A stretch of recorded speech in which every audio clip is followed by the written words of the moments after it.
Have you on the show, Weekend Sport on Trust TV, just to spice you up there concerning the big match coming between Nigeria and Cote d'Ivoire, the host nation.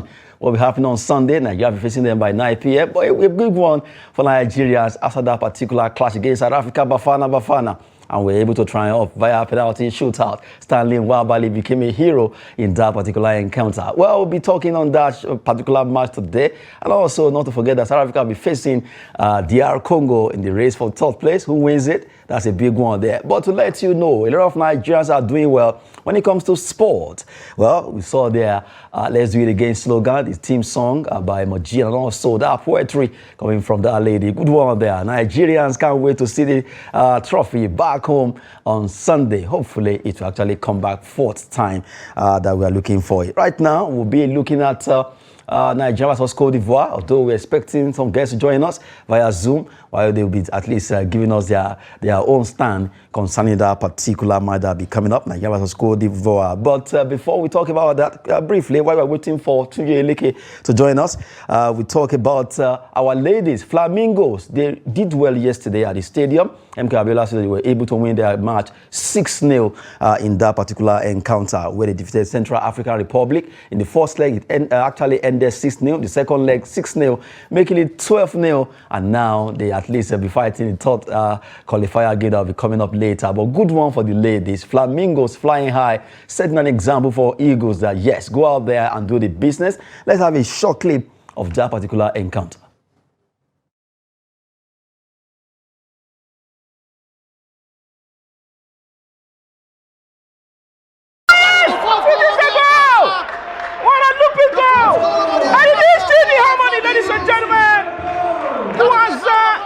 Giving Nigeria the lead once again. But she got the job done. She scored the first goal in the first leg.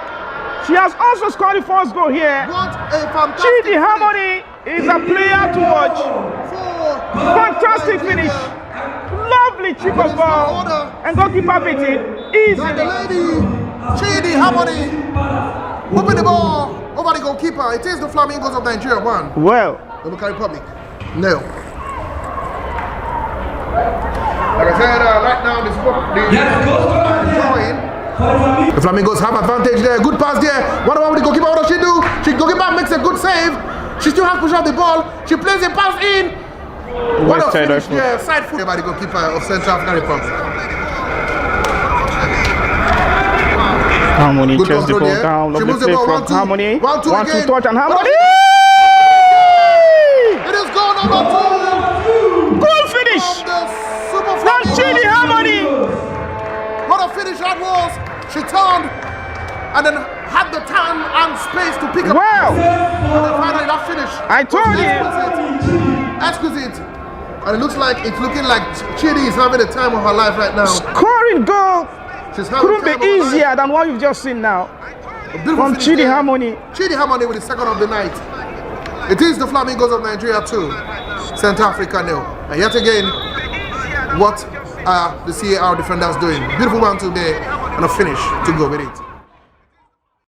Congrats to Nigeria there for the fact that Flamingos were able to do well 6-0 in that encounter, making it 12, both first leg and second leg. Right now, we're talking about that. Well, in the studio, I have a lady who actually sport enthusiast, who really loves sports. Madia Umar is here. Good to have you, Madia. Thank you very much. It's been a long time, and I feel like, okay, I think you should introduce the next person so that viewers will know that I'm the only one not wearing the Nigerian Oh my jersey. goodness. And then we have my far left-hand side is Ilyasu Sudangi. Good to have you, Ilyasu. Yeah, thank you so much for having me. Okay, we just saw there our ladies, Flamingo, they were able to fly high. 6-0, first leg 6-0, second leg 6-0. That's 12 goals they scored both first and second leg. That's a big one. Kudos to them.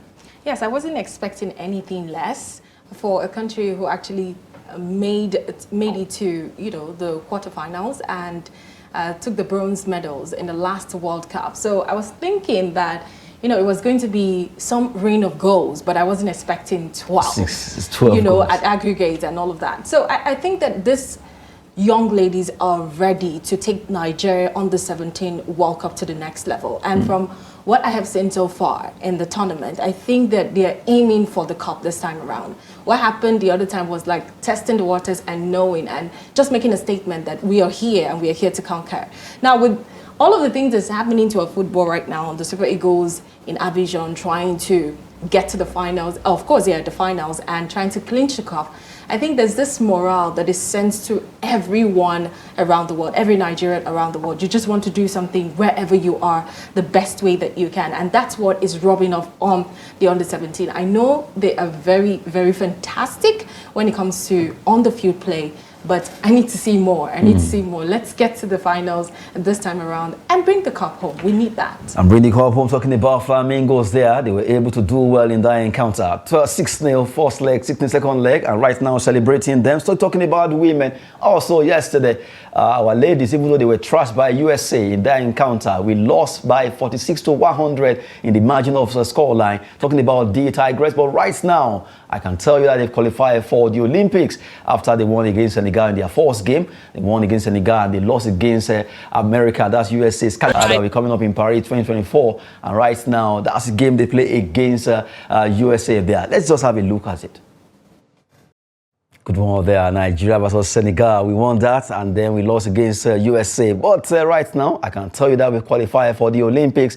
Well, before Elias will be talking, let's quickly have Tunji Oyeleke. Tunji Oyeleke, are you there?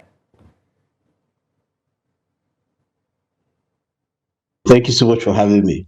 Okay, good one there. Well, your team, Eagles, I'm sure they've made you proud so far in these tournaments. I can see your jersey for... Oh my goodness. Okay, good one. They'll be playing against Cote d'Ivoire on Sunday, 9 p.m. Nigerian time. And quickly, just to have a feel of your own side of it for just like 5 minutes, your time. Let's quickly focus on that, Nigeria versus Cote d'Ivoire with Tunji Oyeleke before we come back to the studio. Tunji, what are you expecting tomorrow?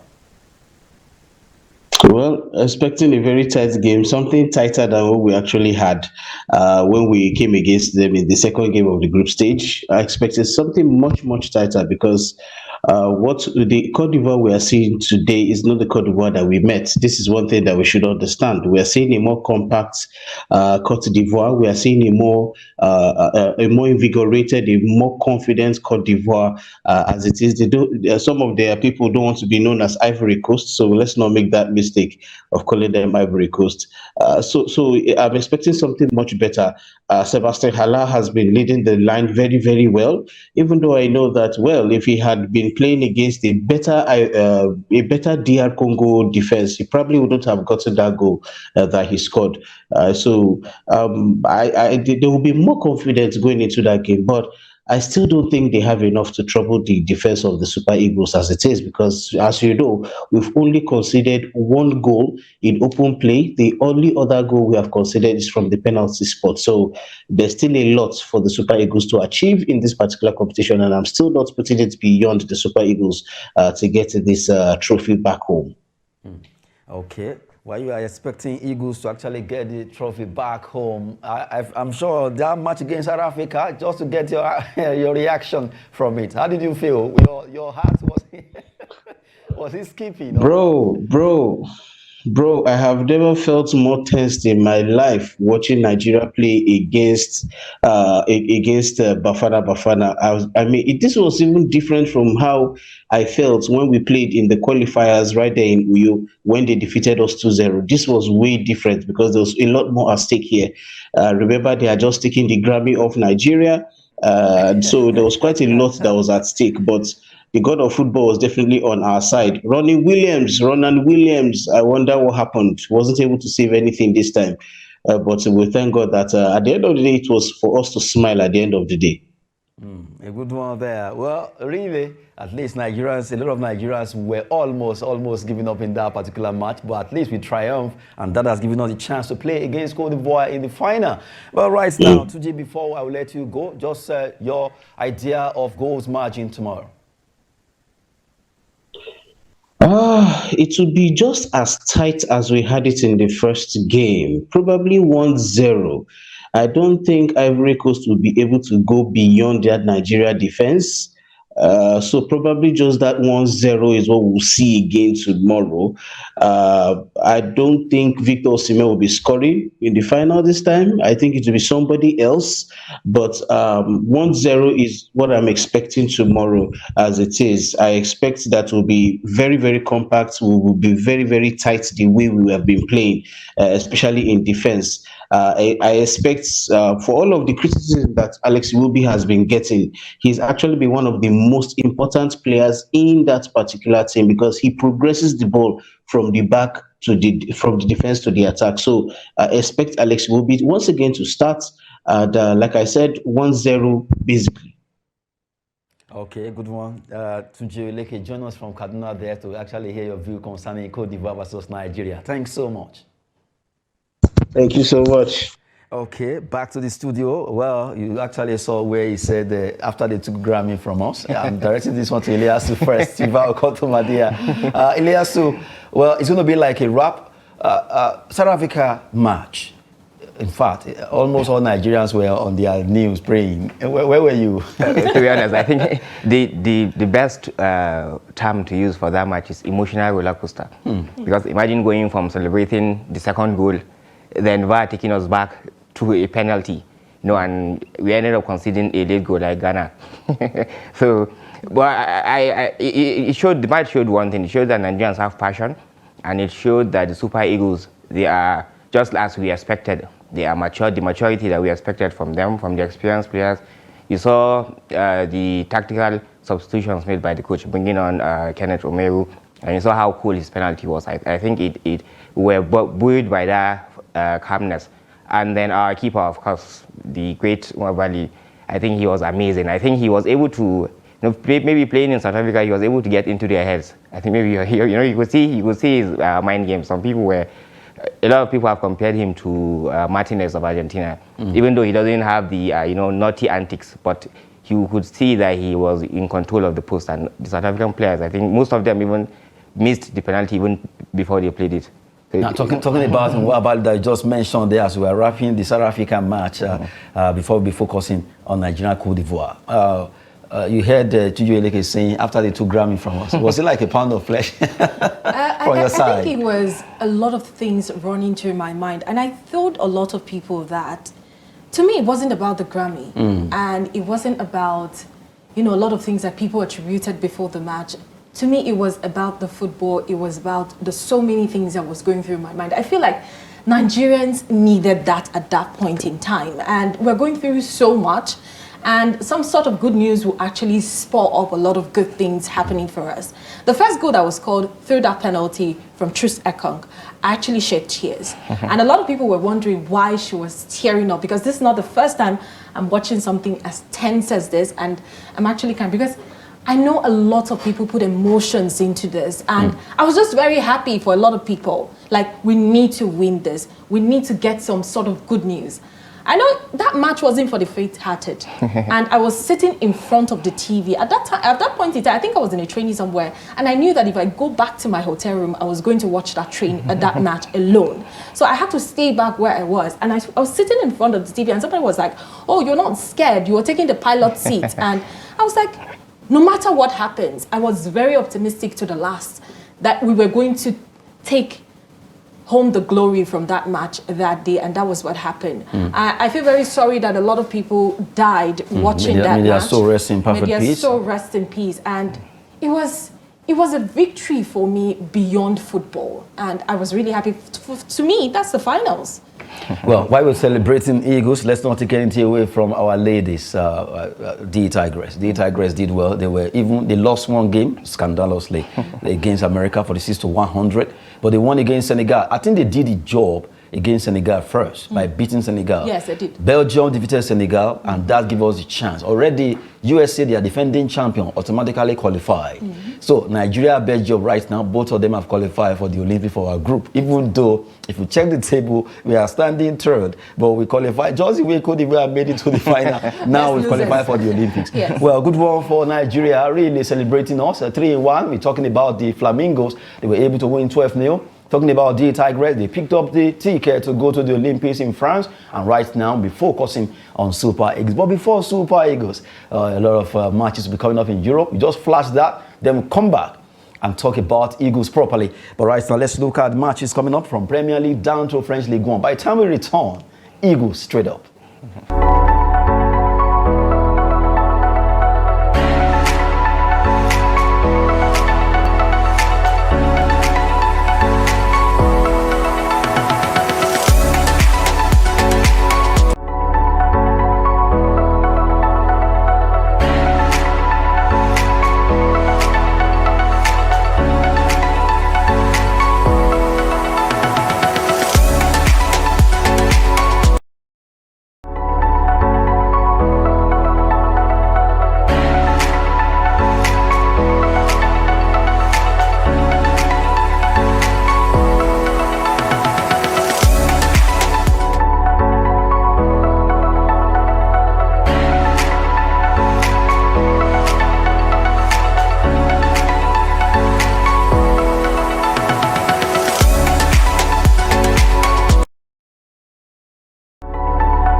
Good luck to the Super Eagles. Go Super Eagles! They need to win today.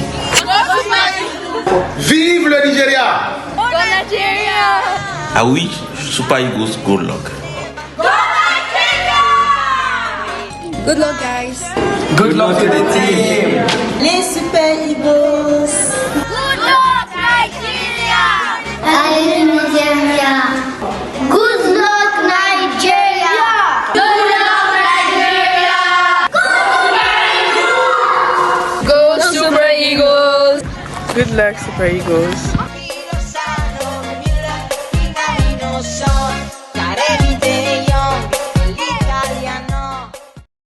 To the world there, looking at those children, those kids making it so easy to at least support Nigeria. They made it so wonderful there. Well, right now, we're focusing on Nigeria versus Cote d'Ivoire. Big match coming up on Sunday, 9 p.m. The battle of the elephant versus Super Eagles. That's a big one. Nigerians can't wait for that game to actually come up there. Well, good luck, Super Eagles.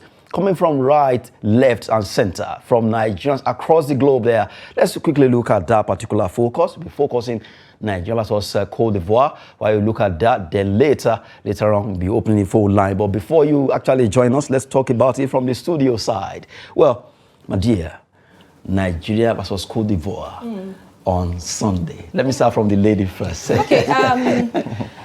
For me, like I told you, I've been very optimistic about the African Cup of Nations and getting into having a conversation around African Cup of Nations, having Nigeria in the group stage, and then when I saw the round of 16 who we're meeting against, and I told myself that some countries are going to do the hard work for us, and then we'll just go. And then when Pizarro said God gives points and God takes away points, and then I was like, okay, let's go spiritual now. And Nigerians, we know how to pray and we know how to throw. Now, getting into the match for Cote d'Ivoire now, it's not going to be easy, but it's not going to be as hard as what we had with South Africa. Now, I heard our friend who joined us via Zoom from Abidjan talking about the Cote d'Ivoire team or the Ivorian team that we saw during the group stage is not the same. I'll say that for Nigeria as well. The Nigerian team you saw during the group stage is not the same Nigerian team you're seeing. During the group stage, there was a lot of lackadaisical attitude towards playing the ball. There was some sort of complacency. The formation wasn't right for me. I said that from the beginning. And the way we fueled our players, it wasn't right for me because I felt like we were expecting Osimhen to do everything. And for us to do something when it comes to football, you need 11 players with their different functions. So getting into the knockout stage, I saw that everybody knew what they were supposed to do on the pitch. So that was it for me. And I feel like with the formation that we have right now, with the team that we have, and with the mentality that a lot of Nigerians have been coming up with, because I feel like the coach is listening, even though he hasn't fielded Musa yet. I feel like I have a problem with that. And I feel like Murphy too has a lot. And some people call him this kind some sort of name that, you know, I think it fits that description. Murphy is good with the ball, but if you have to bring Murphy in, Osimhen has to go, right? But I feel like there's a way we can actually manage it. You don't leave Osimhen to do all the work for 90 minutes.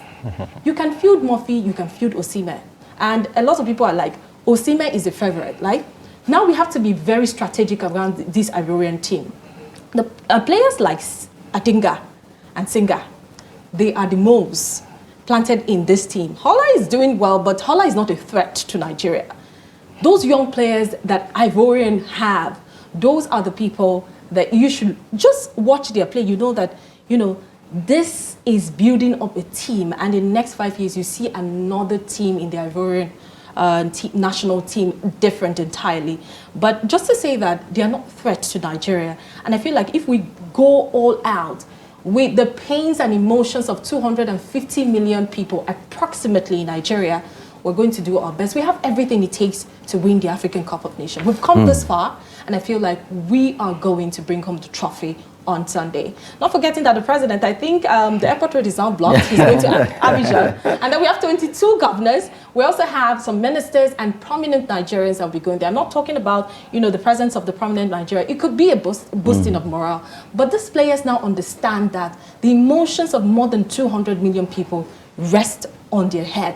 And you can see that from what Truth Ekong has displayed so far, and what Nwabali has done so far, what Osimhen has not scored, but I feel like Osimhen is an integral part of that team. Nwabali, everybody is doing everything that they can, and I'm super proud of them. Madia is fired up there. Maybe they should just take you to go and play that match for Nigeria. But Ilyasu, I saw you smiling. Nigeria versus Cote d'Ivoire. From your own side of it, are you agreeing with Madia, or you have a different opinion? No, to a very large extent, I agree with her. I think first of all, we have to admit that this edition of the AFCON is a very, very great advertisement for African football. That's the most important thing. I mean, you have the two best goalkeepers, Nwabali and the South African goalkeeper, both playing their trade in Africa. And then that aside, for the Nigerian team, I think I can agree with her sentiment, regarding roles and instructions of the players. But if you can remember, after the first game, the 1-1 draw against Guinea, the team was affected by the injury of Alhassan Yusuf. So the coach had to, adapt. He had to adapt, and he came up with the new formation, with the 3-man defense. And subsequently, you could see the Ivory Coast game and then the last game of the group stage, we were getting used to it. I know Iwobi was getting a lot of criticism, but I believe Iwobi is actually playing the best football of his career, because he is playing in a matured role, in a role that requires a lot of responsibility, and he does that to the latter. The criticisms you get, I think maybe no flashy, what we normally expect from him. But if you notice, every good thing we do comes from EOB. So Williams in the this team, the way we are set up, Cote d'Ivoire, they have the home advantage. Yes, we have to give that to them, but we should also remember that no home nation have won the AFCON since Egypt in 2006. So it won't really be a factor. And this Nigerian team are really fired up at this stage. We've come too far to not, take the tournament at this stage now. So I'm going for the win. We should, And Osimhen has been very unlucky. He has been very unlucky. He has, I think 2 goals now. He has scored 2 goals now that were disallowed. And the good thing is, when you have a number 9 who is willing to run and work hard like Osimhen, I think it makes the job of the coach and the attacking midfielders easy. Because we're in an era where, the press starts from the goalkeeper, and Osimhen does that to the, he plays to the latter. So I can understand maybe towards the end of the match, like there are so many players, Iheanacho can offer something different. But really, when you have someone who is willing to run as much as Osimhen, I think it takes a lot of responsibility off the attacking midfielders. And I think that's how we've been set up to play. Can I actually say something? I know Osimhen has not really had the best of times when it comes to scoring of goals. But I think that we're changing the narrative. I love the relentless effort. I love the enthusiasm I see every time Osimhen is on the pitch. He's on a lot of pressure, under a lot of pressure right now. He's not scoring goals, best African footballer of the year and all of that. His predecessors have scored lots of goals when it comes to African continent and showcasing their talents in the African continent. But I feel like, just like Ilyasu just mentioned, he's fast. He's going there, he's coming back with the ball and everything. And I feel that is changing the narrative. You're doing the work and you're assisting and you're doing something that probably a lot of people would not see it, but if you know football, you know that Osimhen is still at the top of his game. And I appreciate him for that. The enthusiasm and the relentless effort is all for me. And I feel like he's going to score tomorrow by the grace of God. Let's see how it goes there. Octopus Madia is already talking. That's Osimhen will score. Oh, well, Nigerians, we've been talking with the guests in the studio earlier. So Madia have been doing justice to a particular topic. Nigeria was Cote d'Ivoire. Now we go to Lagos as we join Joseph Peter concerning his own view of it. Joseph, good to have you. Okay, it seems your audio. Okay, we can hear you now. All right, thank you. I believe my dear is fired up. I can see how she's going on and on and on about the Super Eagles. And the beautiful thing about it is that she's not the only one fired up. Even the Eagles themselves, they are fired up. So we're all fired up as Nigerians. We didn't expect that we're going to come, to be honest. We didn't expect to have a good tournament like we're having right now. And it happens, all right? A lot of bigger boys were, sent home. Egypt have gone, Morocco. Everybody is nowhere, and this is our opportunity. We got here. We may have limped to this place and all that, but we are here now. And I think taking that last step will not be a problem. I do not see it as a problem. I just need the Super Eagles to come out with the same mentality they've been coming out with, and it is going to be done. And I'm very, very much proud of the coach. I'm proud of it. I'm one of his I criticize him a lot. All right. But he has proven every criticism wrong. He has proven it. And because of that, I believe that he knows what is necessary to win tomorrow's game. I know he knows what is necessary to do to win tomorrow's game. And I expect nothing more than victory against the Ivorians. I hear you people say it's not the same Ivorians that were in the group stage. It's also not the same Super Eagles, because we've been better and better and better after each and every game. So I really do not expect anything lesser than a win. If you talk about maybe because it's their home, maybe you can I hear a couple of people say Ivory Coast is at home. But we have players that have played in hostile stadiums. We have players that have played in Naples. We have players that have played in San Siro, Celtic Park, Anfield, you name it. The most hostile, Sydney Iduna Park. We have had players that have played in those places. And the kind of hostility that they get there cannot be compared with the one here. So I really do not see anything more than a victory. And I do not even see an extra time in this game. Well, just allow them to have the ball. Okay. Allow them to have the ball. If you let the Ivory Coast have the ball, they usually do not know what to do with it. Yes, they have gotten better. I'm not saying they are where they were in the group stage, but let them have the ball.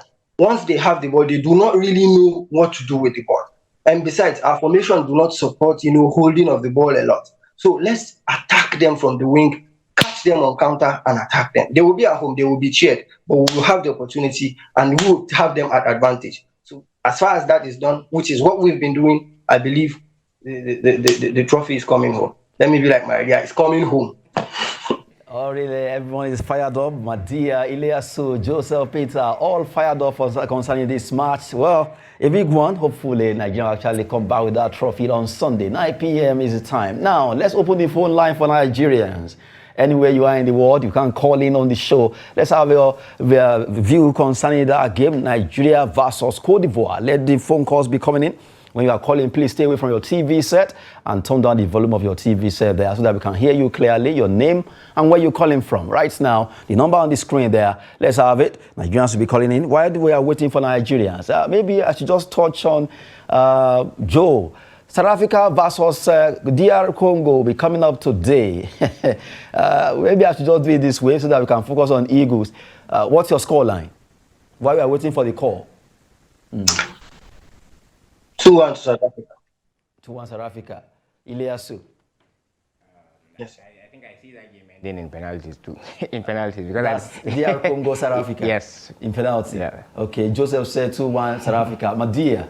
I think it's going to be 1-0 in favor of South Africa. Yes. Yeah, actually, Yes, the Well, defense. let's pick a call. Then we have a Nigerian there calling in. Let's have you. Good to have you on the show.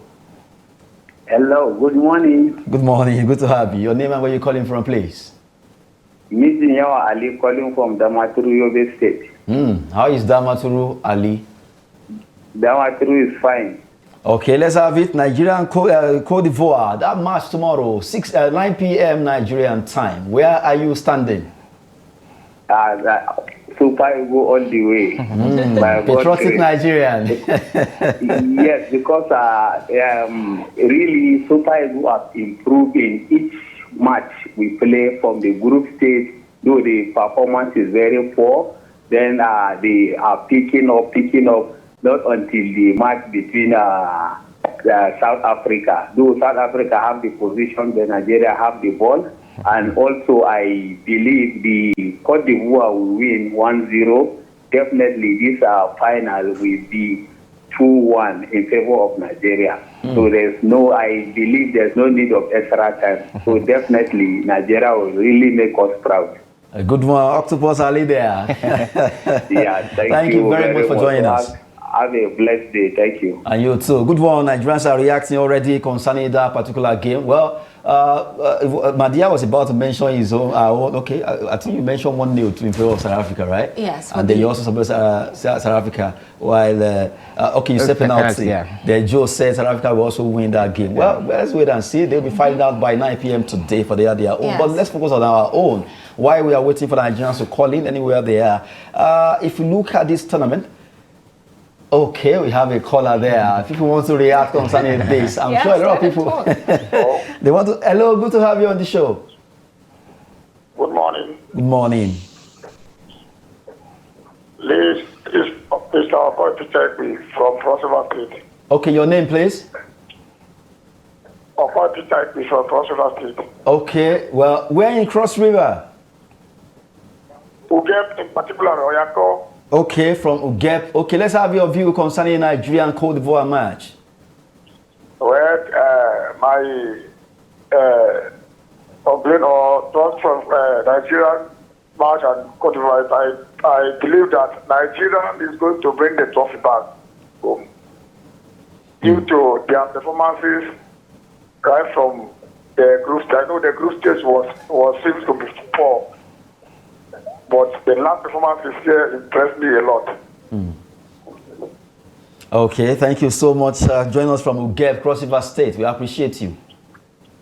All right. Okay, good one. Seriously. Right, thank you, sir. You're welcome. So at least we've seen Nigerians reacting concerning this game. And like you said, Osimhen has been fantastic in this tournament. Not scoring goal is not even an issue right now. It's a team bonding.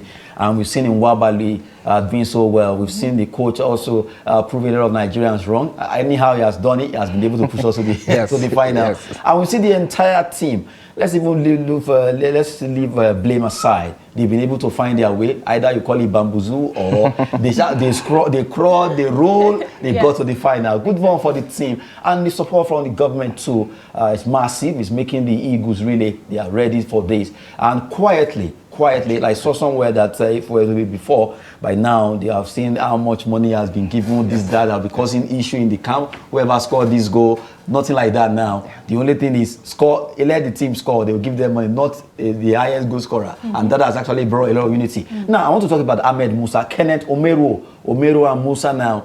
Their leadership role in this tournament. They've been quiet, but they've been playing their role behind the scene. Let's have your view concerning this. Okay, so I'm simply fascinated by everything that is going on, in the team. And, there's a lot that goes on beyond the pitch and what we see on TV. And that's what is really fascinating for me. Now, look at Ahmed Musa. There are a lot of times that, you see on the pitch, Pizarro walk up to him and, they talk together and they say things before he's acting.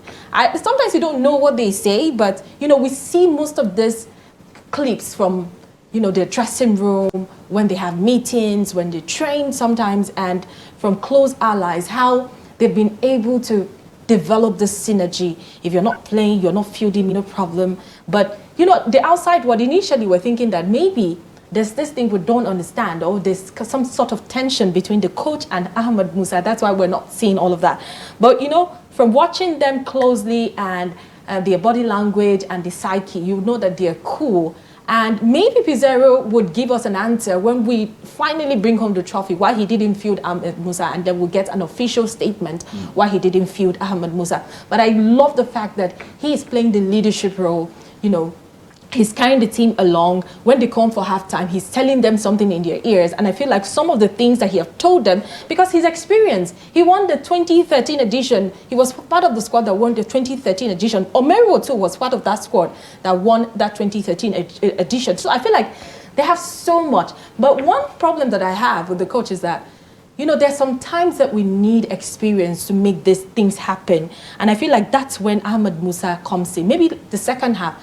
The last match we actually played, that's South Africa. I feel the second half, I felt like there could be some sort of changes that Ahmed Musa could have used experience to actually get there. Because Ahmed Musa is fast. He's one of the fastest players that we have in the squad of the Super Eagles. I'm just saying, but you know, but the leadership, just like you said, it's been fascinating, it's been interesting to watch, and I love every bit of it. Now, Ilyasu, looking at the entire squad so far, at the beginning, a lot of Nigerians were not too happy with the Eagles, but to some extent now they've been able to warm their way to our heart.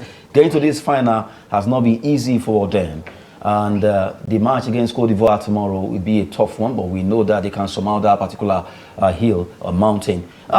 Eagles, if you look at this squad, we have only one home base player. And if you check South Africa that play against us, in fact, almost the entire player came from they are from South African league. Yes. A lot of people are saying we should believe in ourselves that our league too, we can get 2 or 3 players that can make this squad. You understand? Okay, before we actually talk with Elias, sorry about that, let's quickly take this call there so that Nigerians can also contribute on the show. Good to have you. Yeah, good morning. My name is George. I'm coming from Jos, Plateau State. Okay, George from Jos. What a rhyme.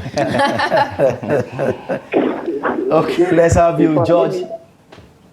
Yeah, so let me first say that I sympathize with this. We lost 4 lives in Nigeria. And I love the way our players observed 1 minute silence for all of them.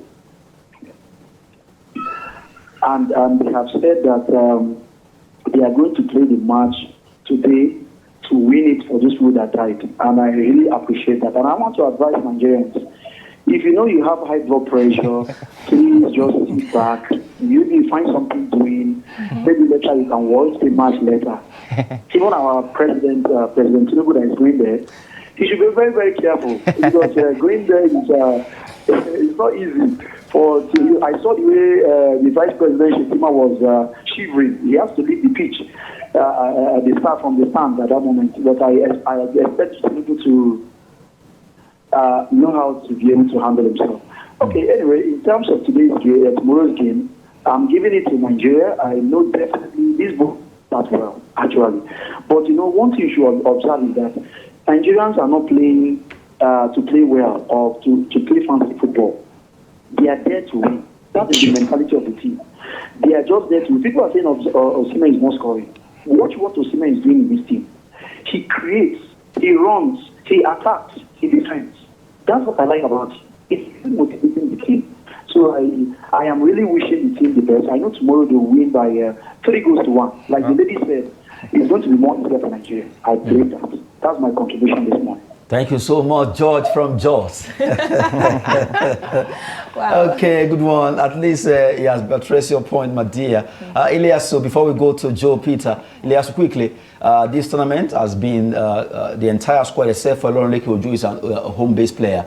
Entire squad is fully foreign-based. And we saw what South Africa did, playing against us in that game with home-based players. And they gave us a good run for our money. A lot of Nigerians are saying, well, maybe after this tournament, it's high time NFF should look into MPFL. Let's begin to at least 2 or 3. Maybe it's a by quota system, 70-30. Let's even have some home-based players. 2013, home-based players scored our final goal that got us that AFCON. Yes, so it's high time we begin to also do that concerning subsequent edition. Yeah, you know, at the beginning I said this edition is a very big advertisement for African football. And it showed that all the top teams, most of the top nations, that were, you know, the top 5 ranked nations, they were eliminated even before the quarterfinals. You know, all the Angola, you know, they all played with home-based players. And I agree with the sentiment that Nigerians, they should be players from the Nigerian Premier League. And we're getting there. We're getting there. I'm very happy with the administration of the NFF. Very commendable. Like you said, for the first time we're having a tournament, we've not heard anything about bonus, wage, So I think the NFF, kudos to them, to the federal government too. And recently I was reading the Nigerian Premier Football League. They said they are going to introduce VAR to the league. So I think it's a work in progress. It's a work in progress. Eventually we're going to have to use home-based players because they are equally as good as the foreign-based players. So I think it's a step in the right direction, and eventually we're getting there. Even though we heard, when the forex exchange problem started in Nigeria, we heard that the allowance was not paid, but it was sorted out. So there was a lot of noise made about that. But kudos to them, like you said, but they need to do more. So we don't have forex problems. Anyway, it could happen to anyone. But having said that, our time is far running. Okay, let's pick this score. Let's pick this score so that at least we can allow everyone to contribute. Let's have your place. Hello? Hello, we can hear you.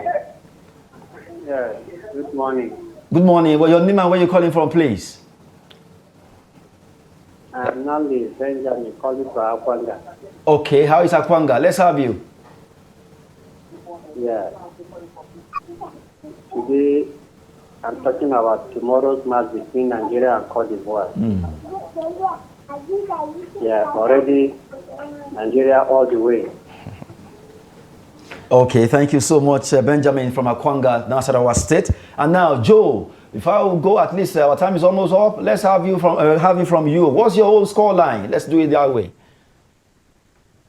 Yeah, scoreline is 1-0. It's going to be a low-scoring game. I expect Osimhen to score this goal, but if there's going to be a second goal, it's going to come from Onyeka.